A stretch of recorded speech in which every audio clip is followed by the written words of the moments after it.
So now we're going to get started. We were just having a conversation with everyone about short-form content, things that are online. Showed some of your, showed them Ship Black Girl said it's hysterical. So we watched some content.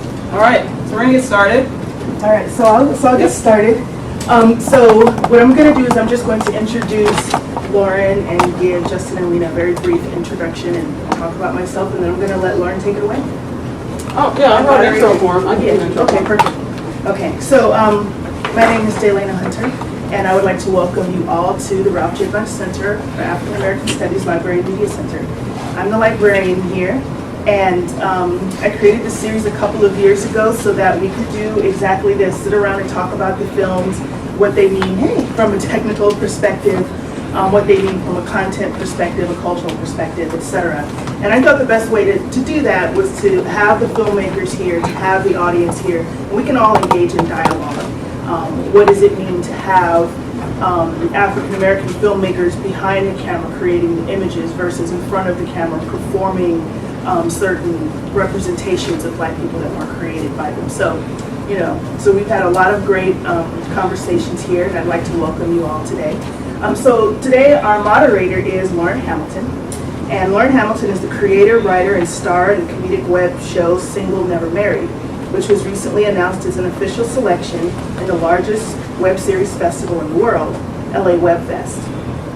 She attended New York University's Tisch School of the Arts and also participated in the prestigious Chris Rock Comedy Central writing program. Lauren is the co-author of the book How to Get Real About Dating, which she wrote with her father and also inspired her to create Single Never Married. In late 2013, Lauren started a production company called Will PTV. She also contributes to MTV Voices and enjoys spending time with her dog, Violet. And so welcome.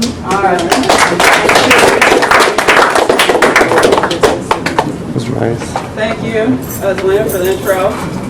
And I'm really excited to be here today. I've been looking forward to this for a minute now. We have two outstanding and really talented individuals in the entertainment industry.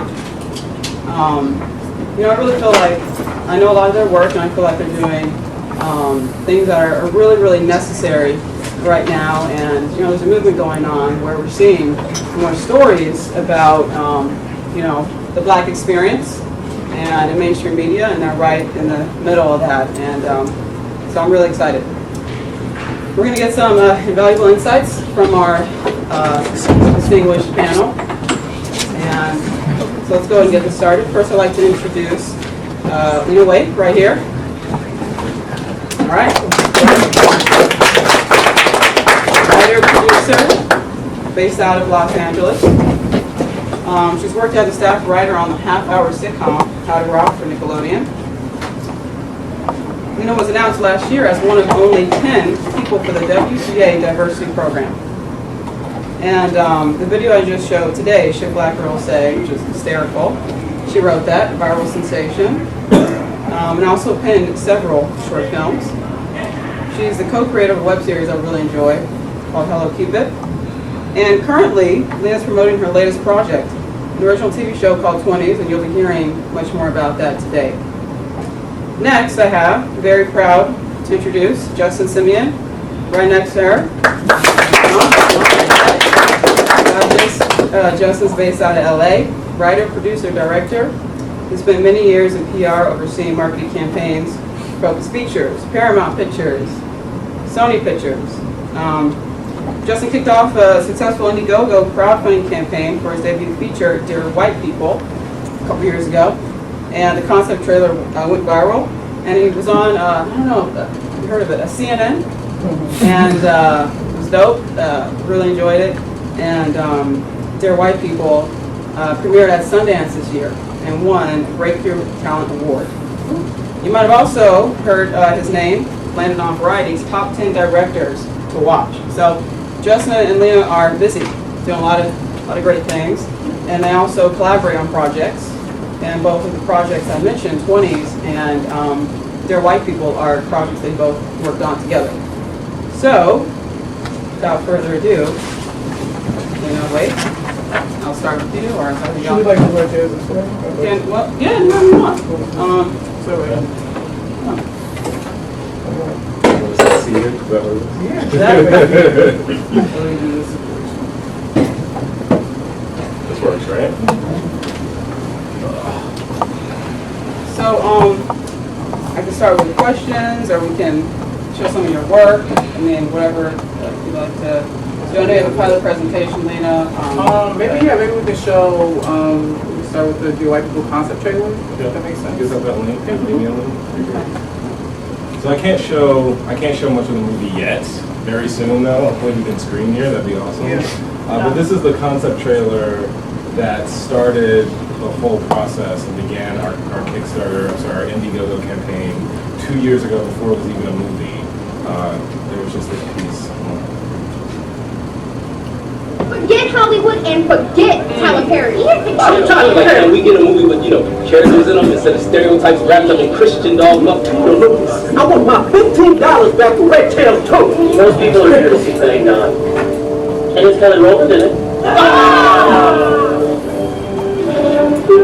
You may recognize. Dear white people, breaking news. The amount of black friends required to not seem racist has now been raised to 2. Sorry, your weak man Tyrone does not count. Dear white people, please stop touching my hair. Does this look like a petting zoo to you? Hey, Biatch, your hair is so cute. Is it weird? Dear white people, listening to Flow Rider does not make you practically black. What are you doing here? They want me to do a profile piece on black culture at Manchester, of which you are so clearly an expert. Dear white people, dating a black person doesn't count if it pisses off your parents. Did you come? Yeah, Dear white people, Sam, your show is racist. oh, black people can't be racist. Stop dancing. Agree, disagree. Sam, what would you do if someone started to do black people? There's no need for a dear black people. Cops, Fox News, and reality TV, let us know exactly what you think of us. This is how big she is, man. Oh no, Spike Lee and Overhead pissed off babies. Every year we throw a party. The theme is not something inordinately sensitive or otherwise stupid on campus. Okay, so what's this year's theme? She's running from the house. Sam wants the room that's been getting good at hand. You agree? Of course. You can play down the side. We do not have a race problem here in Manchester. Are you even in the Black Student Union? You think I'm black enough for the union? There isn't a right-wing black system.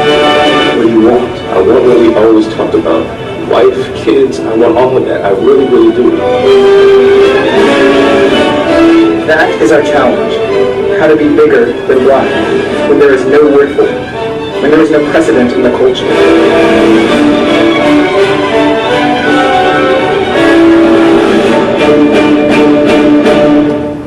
Nigga, what you got on right now? Yeah, boy! Oh. What? You guys get country clubs and you get to say nigga.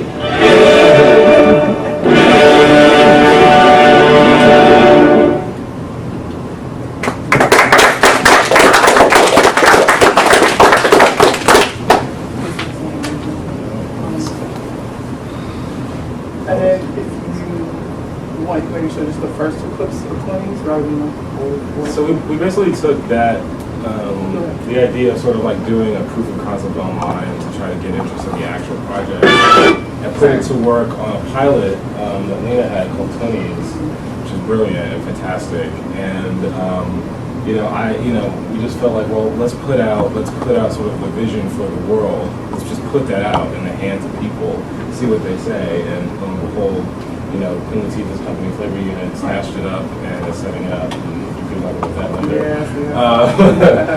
But we basically just did it again with Lena's pilot, and this is pilot presentation called 20s. Yeah.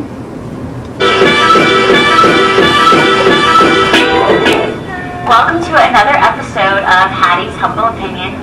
I'm Hattie, your host, and these are my random thoughts of the day. First of all, I'm going natural.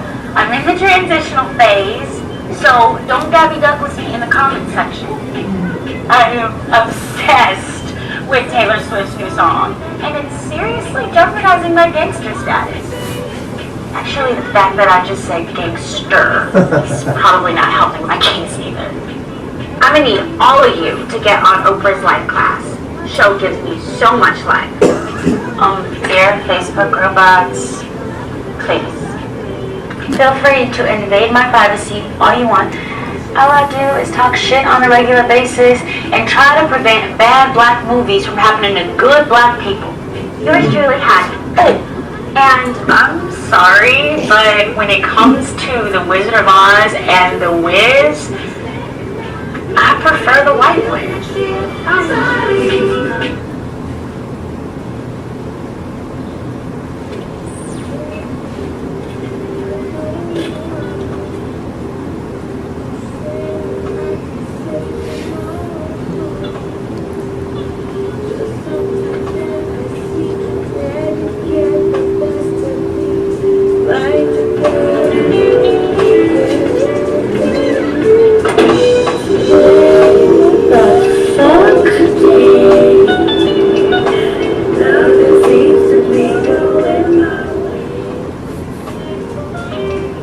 So I'll play part 2.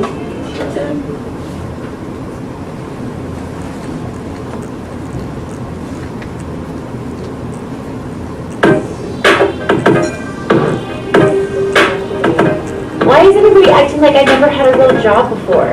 Because you have. Yes, I have. Handing out flyers for free screenings isn't a real job. Those people are intense. We have to be. You only did it for 2 days. That's because when I'm on my feet for more than 2 hours, I start to feel faint. No, it's a rare condition. It doesn't even have a name. It's called lazy. I can't have a regular job right now anyway. I have to focus on my show. I don't know if you have enough viewers to cover the show. It's more like a video diary. That's the meanest thing anyone has ever said to me. You need to change, Lane. Hattie, look, if you want, you can come into my office. She'd have to get the edges touched up. She's transitioning. Thank you. Well, no, she'd be sitting at the front desk. Her edges could use a little touching up, though. Her is sitting right here. No, it's just that Chuck and I are the only black folks at the firm, and our colleagues aren't as involved as we are. Thanks for the offer, but I'd rather hand out $20 blowjobs on the corner of Hollywood and Highland. Oh, is that what they're going for now? You should become a YouTube partner. Apparently, I don't generate enough traffic for that. Listen, you increase your viewership if you stop talking at your audience and start engaging them. I engage my audience. No, you don't. You just tell them what you're thinking, which is kind of funny. Kind of? But look, trust me, if you engage your audience, they will respond. I think I know a lot more about my audience than you do. Whatever happened to the Huffington Post gig? I live for Ariana, but Black Voices is a hot mess. Her approach is all wrong. She doesn't know how to talk to my people. Hattie, what's your goal? Where do you see yourself in 5 years?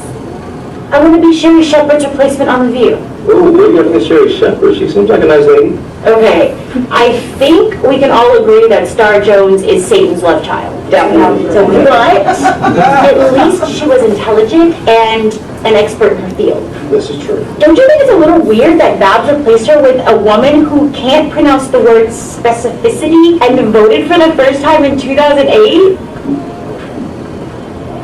Really? What?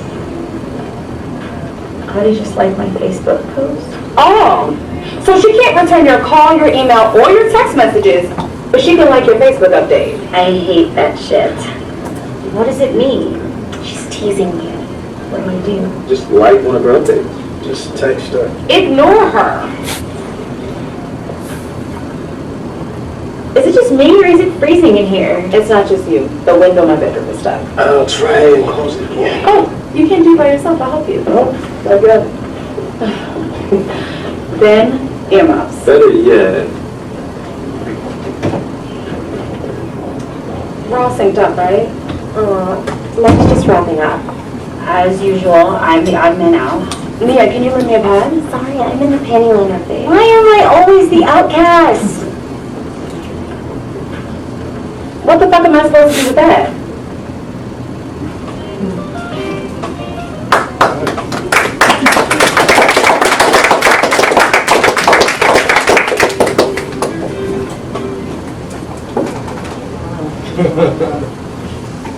Yeah, that's some stuff. That's some stuff we did. Yeah, put out. Ask the question about it. Yeah, let's open it up to questions. I have plenty, but I don't We want can start to. with you, and then if you want to open it up to the audience. Sure, yeah, I'm curious about your inspiration behind the project. You know, what made you, want to write about the characters and the themes? Where did it all start? 20s and... We'll just start here. Should we bump up the lights? Yeah. I mean, for me, Dear White People started as, I was one of very few black kids in a mostly white college. And I was obsessing over movies like School Days and Fame and, Do the Right Thing and these movies that I didn't really see in theaters anymore. I really just had a Jones for most of the protagonist stories, particularly ones that found a way to deal with, my experiences. And I just wanted to contribute to what I thought was sort of like a dying genre, but also like I wanted to talk about, my perspective as a black person, because I hadn't really seen it in films before, or in TV even at that time. And these conversations I was having with my friends and the people at the BSU, and the situation of being one of very few, being the black face in a white place, like that was my black experience, and I just thought that's an interesting world to tell a story in, and why hasn't anyone done that? And that's really where it started. There was a very different script then when I graduated college, but over time it became Dear White People, and began to be more about the sort of American experience in the microcosm of this college. And so yeah, that's So really. you've been working on it a while. I mean, okay. Yeah, it started as a script called 2%, about the 2% black population of white school. And it was very anecdotal, it was like sketches. It was like sketch, it was just sort of like situation. There was like 100,000 characters in it. And that was like 2006, I'd say, the first draft that existed. And, and as you mentioned before, I started a career in PR and marketing because my mama taught me to always get my bills paid and to, get benefits and all that. So I couldn't PA and do the thing you're supposed to do. I got a job, I got a desk job, and it became a career. So I was a publicist and a marketing person for 8 years while I was sort of like at home writing scripts and working on web series and things like that.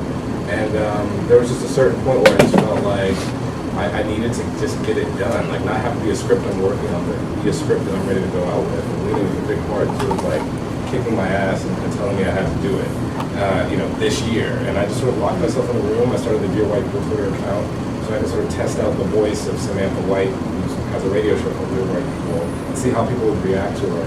And just got the draft rolling into TV. And, that was, by the time that happened, we were in 2011, I want to say, when I felt like the draft was like solid. And that's when we made the concept trailer, the top of 2012 here. Kind of got kicked off, it's fine, off the campus. That was sort of the beginning of the journey of the Dear White People that, was sort of coming out. coming out. So, Yeah, I guess to piggyback off that, I think I was invited to an early screening of Girls. I was lucky to be one of those people that they invited to come see the first 3 episodes before they aired it on HBO. And so I went to the screening at the WGA and I saw the first 3 episodes of this show, and I just really, I don't know, maybe I called you afterward, but I remember saying that it was a revelation for me. So even though it's really interesting that the pilot presentation has done well and we've gotten a lot of press, and people have sort of referred to me as the Black Lena Dunham, or this is the Black Girls. To me, it's not that, but I was definitely inspired to tell my story by watching Lena Dunham sort of tell hers in such a very honest and sort of quiet and special way.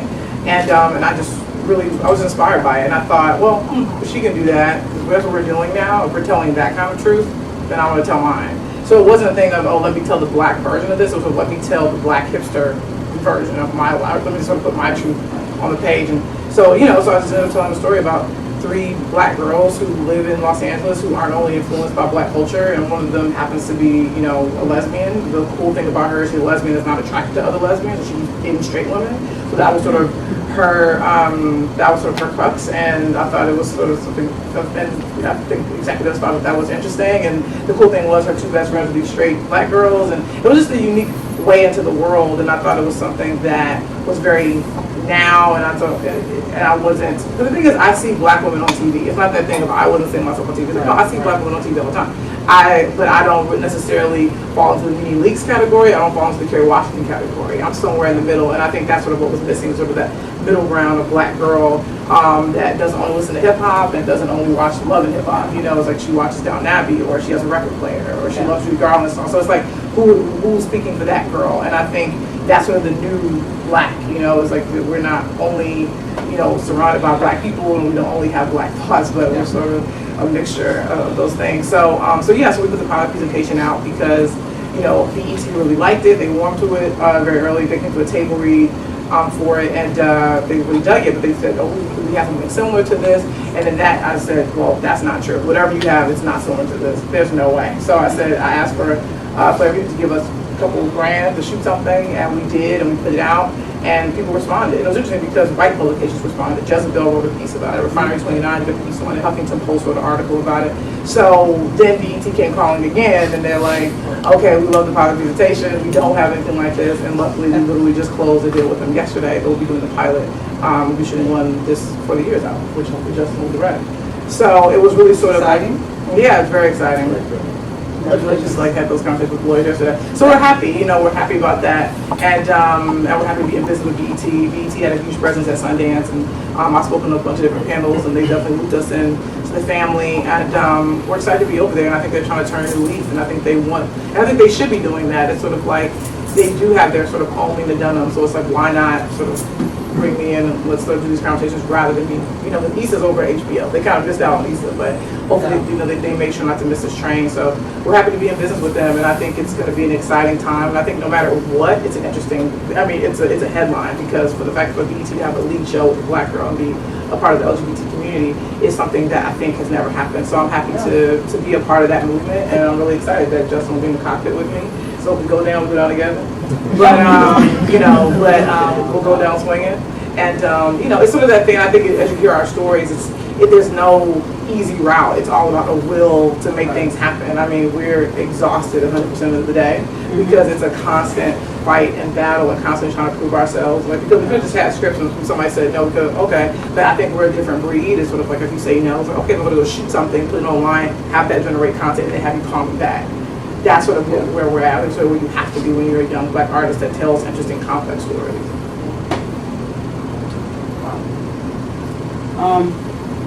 I'm really interested in, it seems like, so you guys collaborate. So when did that start, and what made you guys start working together? And let's just start there. I mean, we started, we met in a writer's group, and Lena was working on a pilot, which is really good, a different pilot, not 20, something else. And I was at the time trying to figure out what Dear White People, the TV show, would look like. And she read, in the writer's group, everyone reads the pages, and she read Coco, was a character in the film. And I don't know, it was love at first sight. When she, as one line, I think the line was "Black people!" And it was just the way he said it. I was like, I don't know who this woman is, but I need her in my life, and we're going to be best friends. I said the same thing about him, and I like. You were more aggressive. I was more aggressive. I was like, hi, Justin, I'm back. going to be your new best friend. And I was like, happening. Interesting. You're like, oh, okay. So we basically we just formed a friendship, and a friendship, but also a professional. There's just like we're just dust from the same star. I don't know how else to put it. We're sort of like flip sides of the same gay black coin. Yeah, There's like a level of respect I can. Yeah, and I genuinely love Lena's work. She genuinely loves my work. We love working together, and also we're just really good friends, and we have similar tastes, but we're different enough to where we're not doing the same things. Yeah. We're not interested necessarily in the same things. Yeah. So, I don't know, that's how it started. And, and really, like, Lena was one of the people who read one of the terrible drafts of Dear White People, and it was called 2%. And was like, you know what, though? Like, you really got to, like, we sat down, and we were at the Paramount lot. And I was a writer assistant on the game at the time. Yeah, and I was doing publicity, and we were like eating lunch, and she was like, "You really need to like dust off. You need to dust 2% off and like get that done." I was like, "Man, no, you're right." She's like, "No, because it's amazing." I'm like, "Yeah, but it's terrible, but it could be great." And we just, we had that conversation, and Lena, was one. She was like, "I want to produce it. Like, I want to make this happen." Not knowing what that meant, by the way. Yeah. I think that's something you say. Really, I think I was trying to do everything I could to like really make you take me seriously and do something with it. But that was my boy. But it was great though. I mean, it worked, and I turned around and said the same thing when I read 20. It was like, I want to do whatever it takes to get this made, and I don't want it to get fucked up or to become like a different version of itself, which also happens a lot. Right. Particularly when you're doing black stuff and it's a little bit different and it doesn't fit the box. It's very easy for people like, ooh, that's really interesting. Let's make it like everything else. Yeah. And it's, you know, and that's, I mean, honestly, like that's just what you did. And Like, so, can we put Kevin Hart in this? It's like, they're rolling. and so for me, I just wanted to protect it. I just loved it so much. I wanted to protect it, and if that meant getting to direct it, then you know, frosting on the cake. 'Cause I love directing Lena. I love directing your writing, and so you know, It was such an easy process too. Yeah. You know, it was like, because I think, and then we actually did that before we went off to go to Dear White People. It was sort of almost sort of like a thing to do. And Justin was excited to do like the feature. Yeah, we did the concentrator first. But the funny thing was, we were gearing up. We were like almost. We were about to like get into that, embark on that journey. And I think Justin was like, I want to direct something. Like let's do it. And so he was eager. And I just literally, I mean, I was on set and we shot all this in one day on one location, by the way, for like very little money.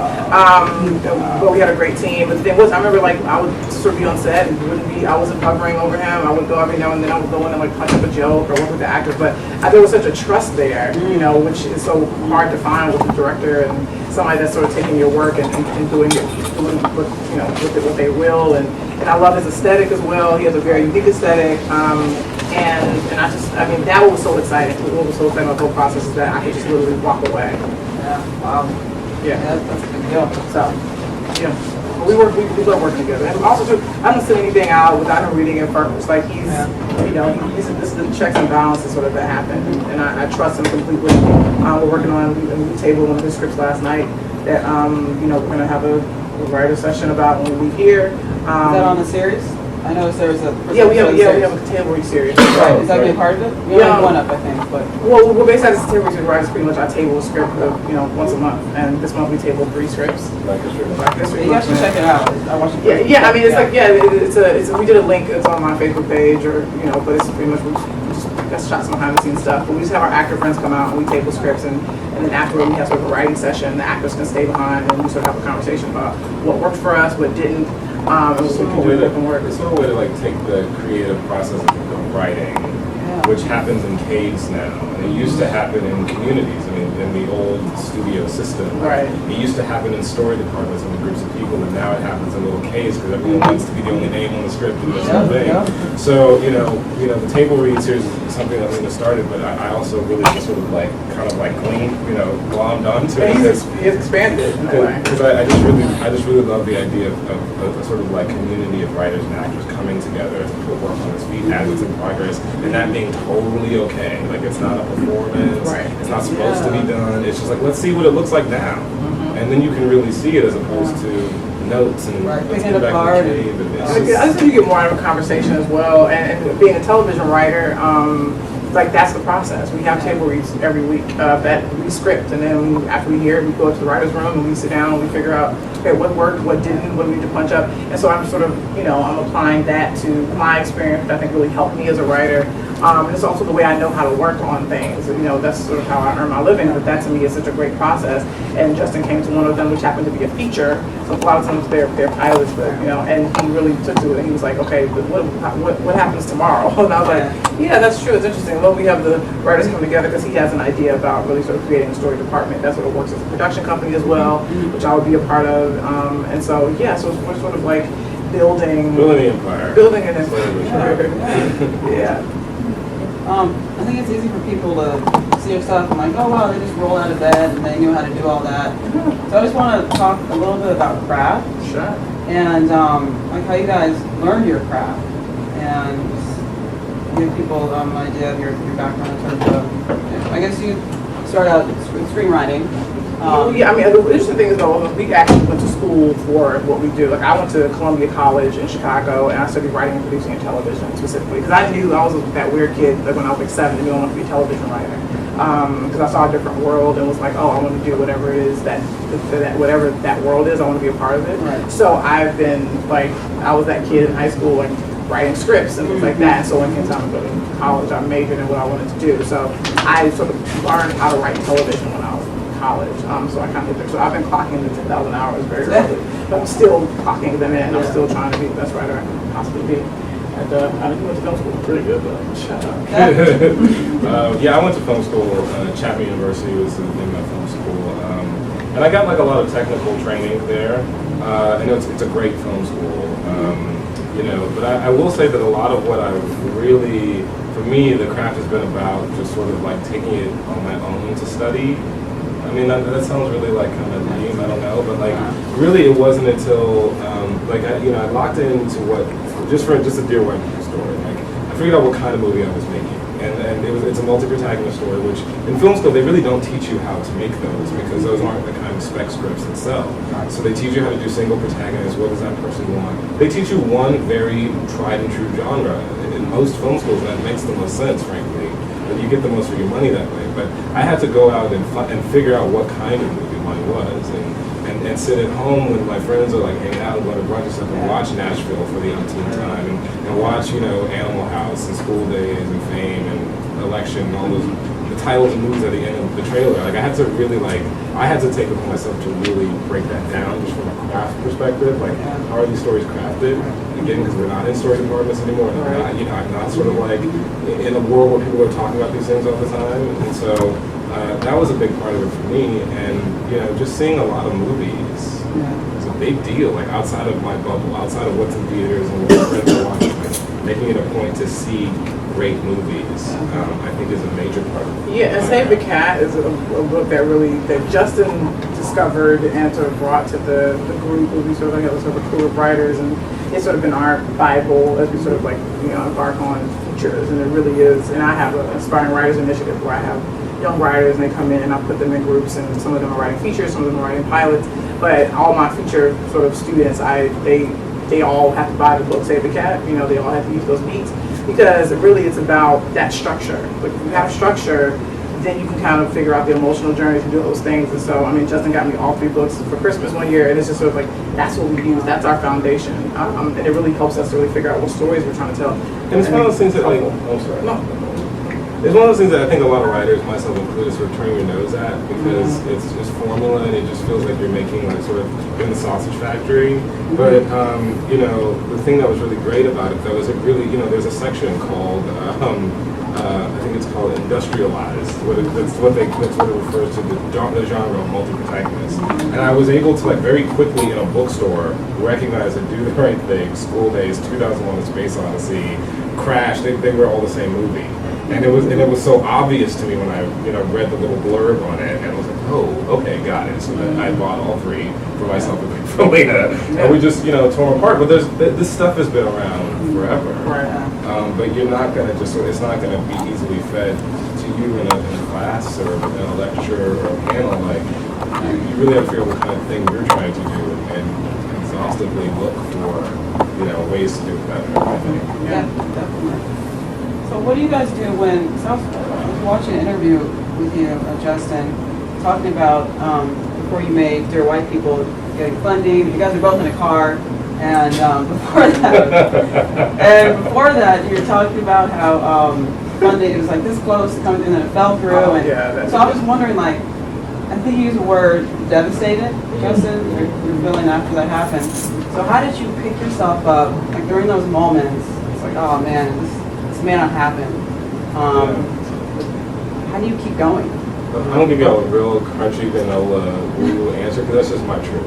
Yeah. I was devastated, and I was on the roller coaster. And if you're gonna make a movie or do anything, like you're on a roller coaster, and you just sort of like get numb to it at a certain point. You don't let the highs and lows get to you.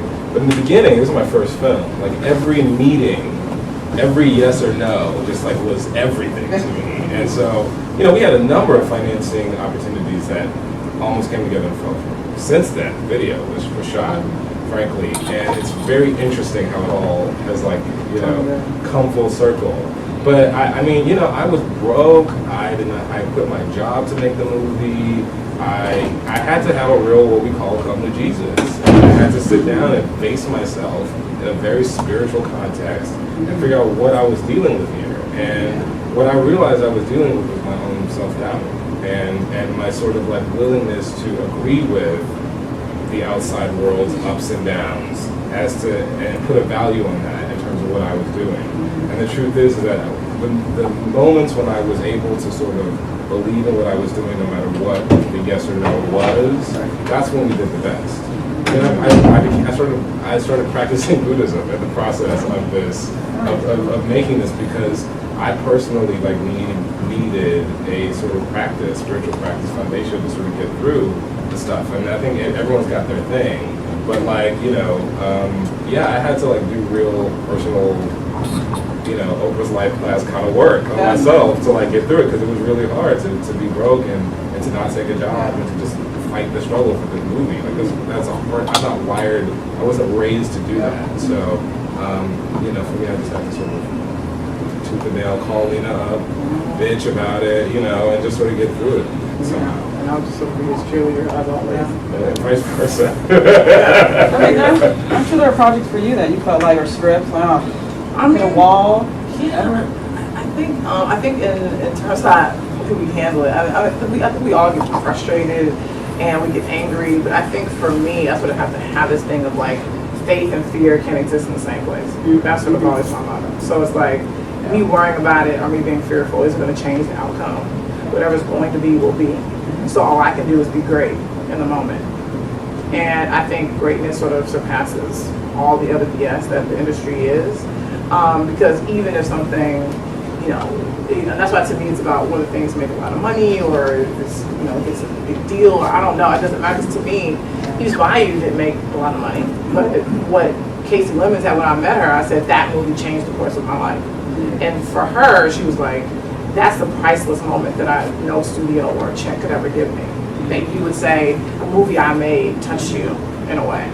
But I still remember, where I was, Southside Chicago, being like one of 8 people in the theater with my mom watching that movie. So to me, I've always put a value on a story or a movie sticking to someone's ribs over how much it makes the box office. The other thing too is when you look back at the stuff that I look back and read the stories and stuff that impacted me, it's often if you look up how Star Wars got made, which is the biggest franchise in film history and is to this day, nobody believed in that movie. Nobody. It booked 2 theaters when it came out. That's all it could get. It could only get Star Wars into 2 theaters. That's how much nobody believed in that movie. And There's a great documentary that he shared with me that he would watch. Whenever I'm depressed. Watch Empire Dreams. I please, I was blown away by it too. And shared it with me, and I was like, what in the world, what? But I think it just sort of is a reminder. I have a documentary I watch too. I watch on Zip, which is the thing about Isaac Mizrahi and him coming out with a new line and being like, this is crazy. We never have all these, it turned out to be such a huge thing. So I think for us, we just try to remind ourselves that the greats are always doubted. They're always told no. And they don't listen. So I think that's what we tend to do. All right. People often talk about who are now successful, how they had angels, mentors. Obviously, the both of you in each other's lives are a support system, and it sounds like mentors in a way. But I'm sure there are other people who come in your life and mentored you, and can you kind of share your experiences, Padney? I've really been blessed in that department. Literally there are a handful of successful African-American women in the business, and I literally know all of them. And I've touched them, and I've talked to them on the phone. Particularly Gina Prince-Bythewood is one who's a graduate of UCLA. She's very happy that I was here today. I was texting her earlier. She did basketball and those things. I actually was her assistant for 2 years, but I came on to work on her movie, The Secret Life of Bees. And she and I just sort of clicked. I happened to be working for her, and so in essence, I kind of was sort of just happened to become sort of a mentee. That's what happens when you're somebody's assistant. But I just did I did a great job for her. I was that was my life, being her assistant. And I think in return of being working like a Hebrew slave, she kind of was okay, what do you need? Let me see if I can read the script and this and that. But I got that job because of Mara Brockett Keel, who created Girlfriends and The Game and now Being Mary Jane, because I was an assistant on Girlfriend. I wasn't even working for Mara, but I guess Mara kind of saw me working hard and sort of took to me, and when she needed an assistant, Mara was like, I recommended you, and I was like, but I didn't even work for you. She's like, yeah, but someone's always watching, and I've been watching you work really hard, and so she got me that gig working for Gina, and then Gina introduced me to Yvette Lee Bowser, who created Living Single and all those things, and kind of gave her first job on A Different World, and I got a chance to sort of talk to Yvette Lee, who was really the godmother. She sort of was the first Black woman to ever have her own primetime show. And then Susan Fales Hill came into my life through Alicia Keys, because I love A Different World, and Susan Fales Hill was the showrunner of A Different World, and the character Whitley Gilbert was loosely based on her, and I met her, and it was a full circle moment, because A Different World really changed the course of my life, obviously, as a kid. And I was emailing with her yesterday because my deal closed, and I was like, we should have a big sister, little sister talk. And she said, we absolutely should. And so these women are like, they're goddesses and they're angels, and they really do sort of turn back and they're always there to have those conversations. When Mara heard about the project, she said, my door's always open. Give me a call, let's have that conversation. So it's truly a community of very powerful and wealthy and smart and interesting Black women that are out there. And I'm just hopefully will try to edge my way up and be in the group at some point, someday. Sounds like are you going? Yes, Essence Brunch. I get up into Essence Brunch. They put me on the list. 75 Black women taking over Hollywood. I was like, I'll take it. I'll be number, 74. So I've been very blessed in that department. I have. Well, I don't know if I don't You have one. Come on. I've had Angel. I call on you, honestly. I call on the Lord. But like I don't know.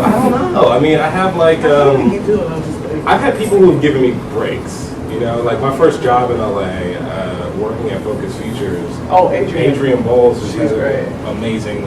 Also goddess-like Black woman so who has publicity for Focus Features, hired me from an intern pool of a lot of people. And again, it's one of those things where I was like, she knows my name. Like, it was very confusing to me. But it like got me to LA and paid me enough money to sleep on the couch for a while. So I got my life together. Nice. And that's Stephanie Elaine, who came on board to executive produce Dear White People. She's a godmother. Yeah, she's been.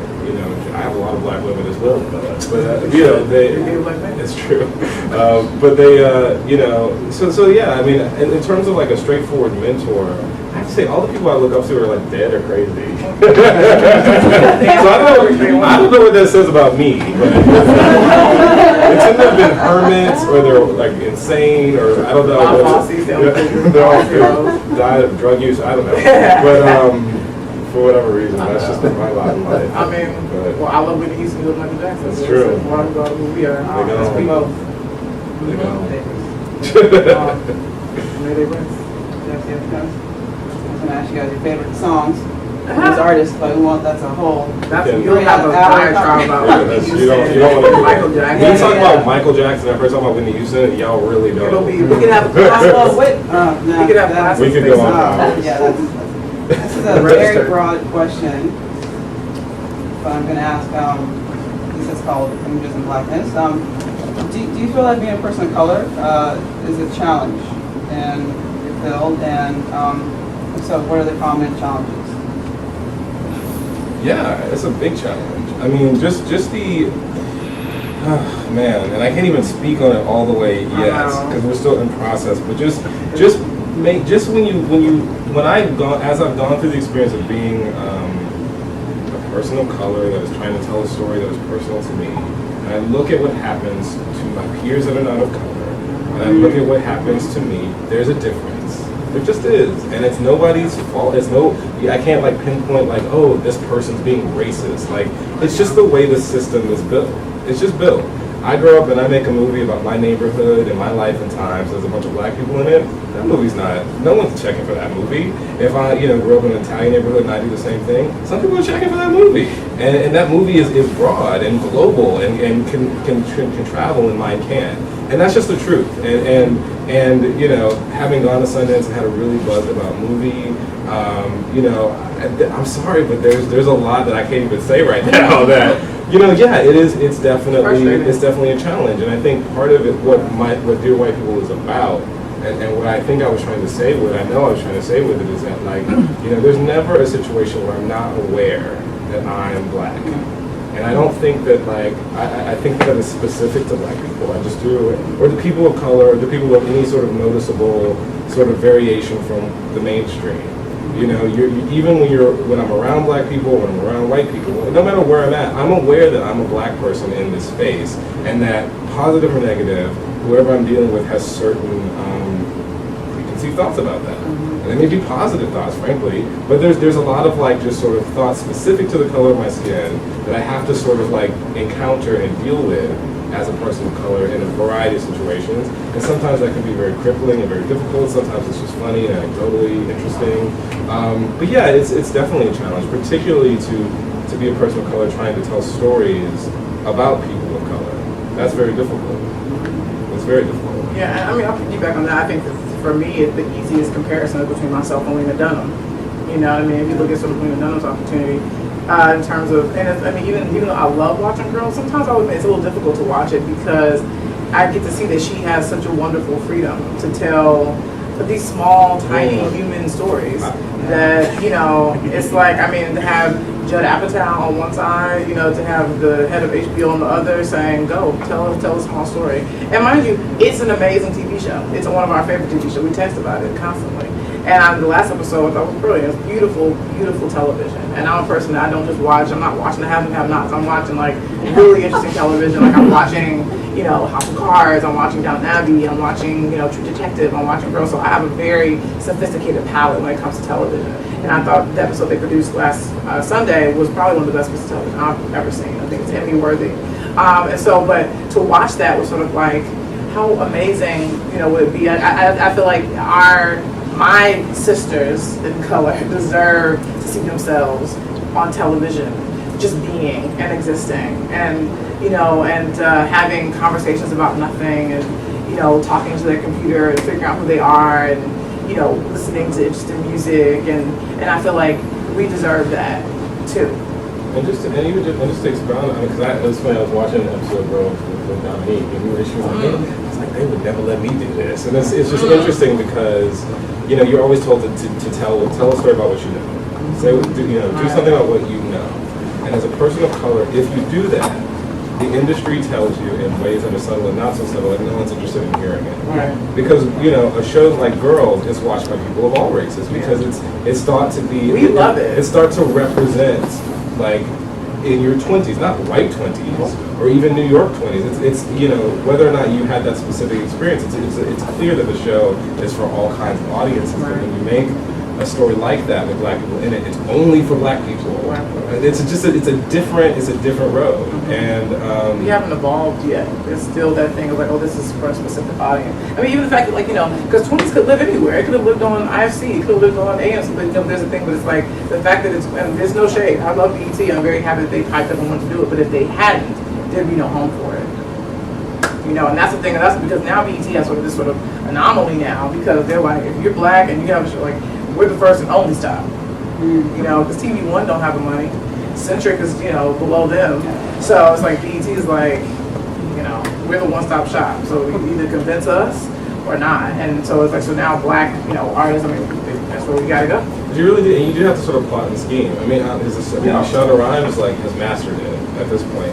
But like she had to sit down and think about, okay, how do I have black interesting characters in a show that doesn't feel like a black show? And she had to like, you know, decide, okay, so this person's black and that person's Latino, and this person is Asian. She had to have that conversation with herself. Yeah. And I don't think creators that are not of color have to do that, or even creators of any race that aren't making something specific to, you know, their race. Like they don't have to do that. They don't, and that's what's tricky about it. Yeah. At least complaining is fun.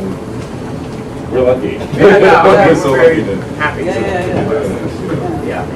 What advice do you have to people? Oh, question. I got a question about that, actually, if you don't mind. I Sure. mean, you know, I'm just No. curious about this question of audience, right? There's an assumption, it sounds like, that, you know, you're pitching something to an exec and they'll say, all right, well, black creator, black show, black audience, right? That's where it's limited. And I'm wondering in terms of, and you guys might not have a sense of this yet, but if you do, your sense of where your audience is right now, because, you know, like, Janet Jackson has sold more records than Tracy Chapman, And Right. Beyonce's filling bigger halls than Janelle Monáe, Sure. right? Is it, what's your sense in terms of the audience within the black community for what you're doing, which is not, necessarily what's getting pumped out by the mainstream industry? Well, for me, I think the biggest admission is that black culture is sort of a myth. Like, black people are multicultural. Like, I take social cues from all kinds of angles of popular culture.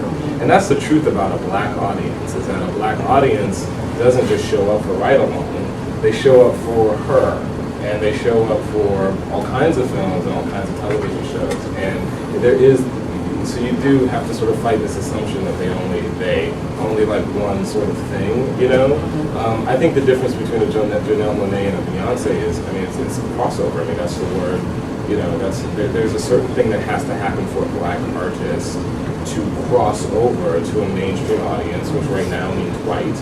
In the future, that may not even be the case anymore, but right now that's what it means. And I think really, truly, the difference is, like, I feel like Janelle Monáe will get there at some point. It's really just it's really about this persistence and consistency, and people sort of like believing in these people, in these artists, and giving them a shot, frankly, when they show true talent. And sort of, that's what I think it is. Yeah, I think you're right. I think there are different pockets of black audiences, and we aren't all some one monolithic group of people, I think, but I think that you do have black audiences like us that will go seek out smaller films, or will go see Medicine for Melancholy, will go see Pariah.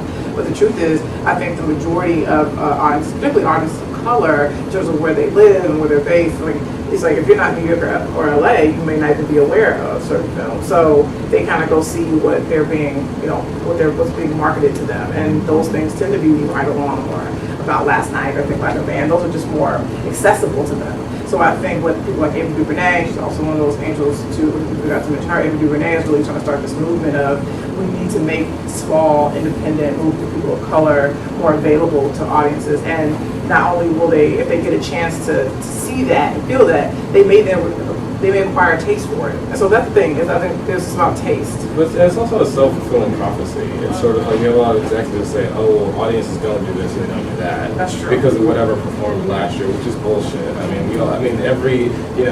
The big breakout hits when you go through time are always things that were very new and weren't a thing the year before. And, if I were to walk into an office and I were to make Her, and I would put Michael B. Jordan in the lead, it would have been marketed as a black movie, an independent black movie. So then it's being marketed to a small section of the black population. Whereas Her, and we could have made the same exact movies, but I just had a black lead.